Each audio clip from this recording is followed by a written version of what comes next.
Jibanananda Das. Jibanananda Das Osborne জন্মগ্রহণ করেছিল in একটি স্মল ছোট টাউন শহরে বরিশাল ইন 1899 1899 সালে। জীবনানন্দ দাশ 1899 সালে বরিশালের একটি ছোট শহরে জন্মগ্রহণ করেন।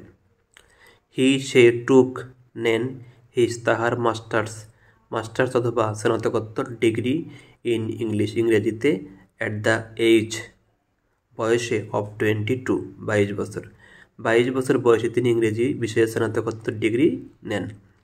দ্য নেক্সট পরবর্তী বছর সে স্টার্টেড শুরু করেছিল তাহার টিচিং কেরিয়ার পেশা টিচিং শিক্ষা অ্যাজ হিসাবে একজন প্রফেসর অধ্যাপক অফ ইংরেজির অ্যাট দ্য কলকাতা সিটি কলেজে। পরবর্তী বছর তিনি কলকাতা সিটি কলেজে ইংরেজির অধ্যাপক হিসাবে পেশা জীবন শুরু করেন। সে হারান দ্য জব চাকরি ইন 1928 সালে অন দ্য চার্জ অভিযোগে of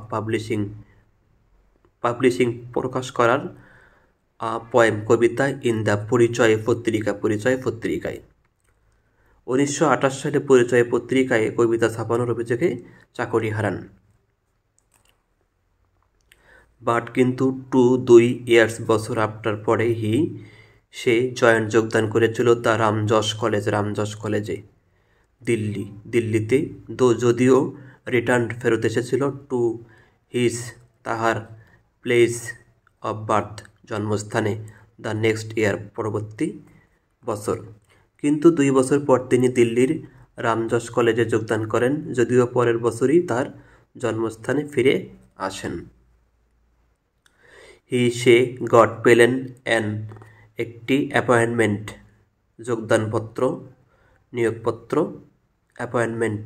নিয়োগপত্র in Brajamohan college Barisal in 1935। 1935 সালে তিনি বরিশালের ব্রজমোহন কলেজে নিয়োগ পান। ইন 1947 সালে যখন দ্য পার্টিশন ভাগ করা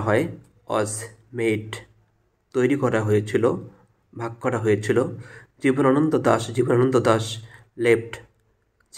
চলে যান বাংলাদেশ ইন্ডিয়ার জন্য। 1947 সালে দেশ বিভাগের সময় জীবনানন্দ দাশ বাংলাদেশ ছেড়ে ভারতে চলে যান। ইন ওয়েস্ট বেঙ্গল পশ্চিম বাংলায় সে স্টার্টেড শুরু করেছিল এডিটিং সম্পাদনা করা দ্য স্বরাজ পত্রিকা। তিনি স্বরাজ পত্রিকা সম্পাদনা করতে শুরু করেন। ইন 1951 সালে সে যোগদান করেছিল দ্য খড়গপুর কলেজে।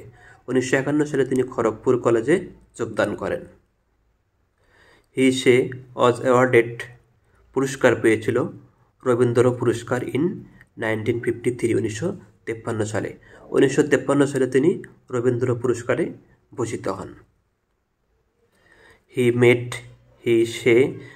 সাক্ষাৎ হয়েছিল সাথে একটি ট্রাম দুর্ঘটনা অন দ্য 14 অক্টোবর 1954 1954 সালে এবং হসপিটালাইজড এবং তাকে হাসপাতালে ভর্তি করা হয়েছিল।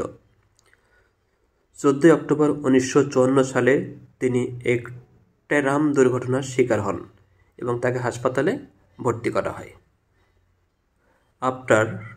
পরে কিছুদিন পর সে মারা যায় অন অক্টোবর 22 অক্টোবরের 22 তারিখে 1954 1954 সালে।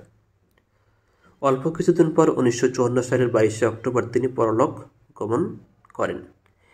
তাহার মেজর ওয়ার্কস বিখ্যাত কাজগুলো হলো, প্রধান কর্মগুলো হলো আর বনলতা সেন, ঝরা পালক, ধূসর পাণ্ডুলিপি, রূপসী বাংলা ইত্যাদি। তার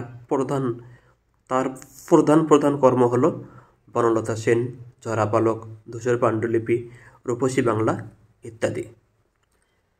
ভিডিওটি ভালো লাগলে চ্যানেলটি সাবস্ক্রাইব করবেন। আল্লাহ হাফেজ।